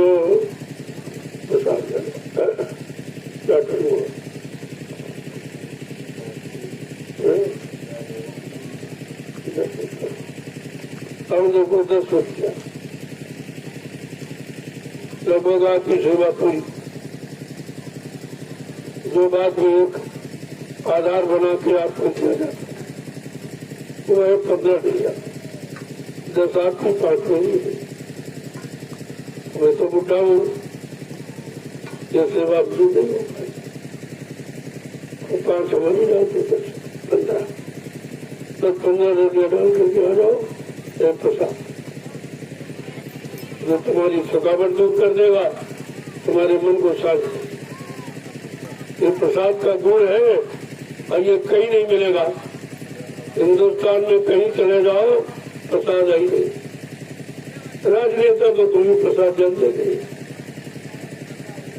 अभी देखो वो प्रसाद जानते ही नहीं, किसी को देते। जब भारत की जनता को प्रसाद मिला ही नहीं, मिला तो अपराध, मिला तो झूठ छलकपट, प्रसाद। अरे प्रसाद आपने दिया भारत की जनता को, इस पर विचार करना चाहिए। प्रसाद तुम्हारे बस पर नहीं है, वो महात्माओं के पास आशीर्वाद है, उनका आशीर्वाद ही प्रसाद है। वो किसी वस्तु में प्रवेश करके जीवों को लाभ पहुंचा सकते, ये काम किसी के बस का नहीं है। धीरे धीरे सब समझ में आपके आ जाएगा कि इसके अलावा और कोई स्थान ही नहीं जहाँ पर आपको शांति मिले, और यहाँ तो आपको आना पड़ेगा।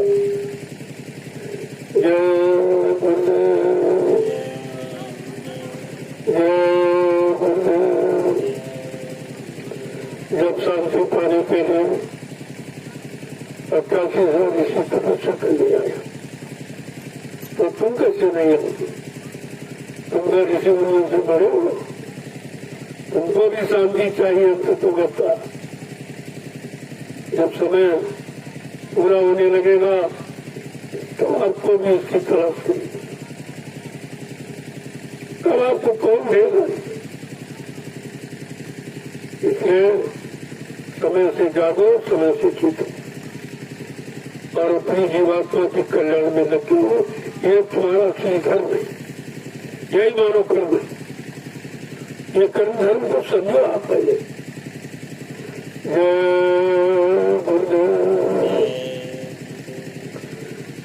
अब आप लोग धीरे धीरे चलो, एक बार के होने का परिवर्तन नहीं है।